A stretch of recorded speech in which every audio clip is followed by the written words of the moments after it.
Hey guys, this is Austin, and today I'm here with a closer look at the Nintendo 2DS. So at first glance, it looks a lot like a 3DS that someone flattened. However, there's a little bit more to it than that. Once you crack open the box, you'll find a few things, including the Nintendo AR cards for the built-in minigame, a giant manual to explain important stuff I'm sure, and the power adapter, which is the same as other 3DSs and the DSi. You'll also find a 4GB SD card included inside the console. The biggest difference with the 2DS is the lack of any 3D. While that sounds exactly like a normal DS at first, it actually makes sense. I know I almost never turn the 3D on while playing, so I imagine a lot of people will have no problem with the change. Even though it is called the 2DS, you can still play both 3DS and normal DS games on it, just with the 3D function permanently turned off.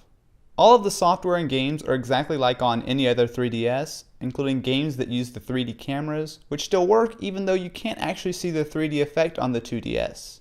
What that means is that this is the cheapest way to get into the enormous Nintendo library of games like Pokemon X and Y, and that's a huge selling point. The design, though, is not my favorite thing. It's roughly the same size as an open 3DS, and when you're playing games on it, that's fine. The buttons have been moved up, which is more comfortable, and thankfully it's not covered in a fingerprint magnet glossy finish. The problem is that it's basically just not that portable. I can throw the 3DS in my pocket just fine, but it's just not happening with the 2DS, which is a major shame.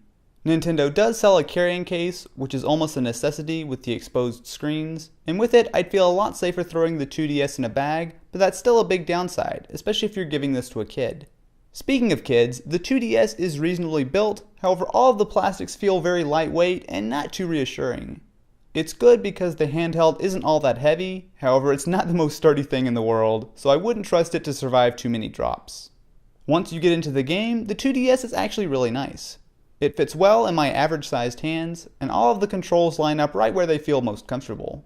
We're looking at the same size 3.5-inch screen up top and 3-inch display below, and quality is very similar between the 2DS and 3DS. Interestingly, the 2DS actually has a single display that's split into two with a clever trick of sinking the screen into the case a bit. The top is covered by a piece of plastic where the bottom has a resistive touch layer. It all works well enough that you would never really notice, except that the top screen is sunk in a little. One odd area where Nintendo cut on the 2DS to hit the $129 price is removing a speaker. This actually really bothered me for some reason. Having a single weak speaker instead of the usually great stereo sound on the 3DS is really disappointing. However, you do have the headphone jack, which is an option. Battery life is unfortunately still the same, meaning you can expect between 3 to 4 hours of gameplay depending on the screen brightness. The 2DS might not be perfect, but it does do a lot of what's great about the normal 3DS for $40 less, making this a good idea for someone, especially if you're going to be buying it for a younger one or maybe as a gift. However, definitely be sure to let me know, what do you guys think about the 2DS? Would you be interested in picking one up, or would you prefer something like the 3DS or the 3DS XL? Definitely be sure to let me know what you think in the comments below. Anyway, I want to thank the sponsor for this video, Hotspot Shield. Do you ever use public Wi-Fi or run into videos being blocked in your country? That's where Hotspot Shield comes in. It's a virtual private network that helps keep you safe online.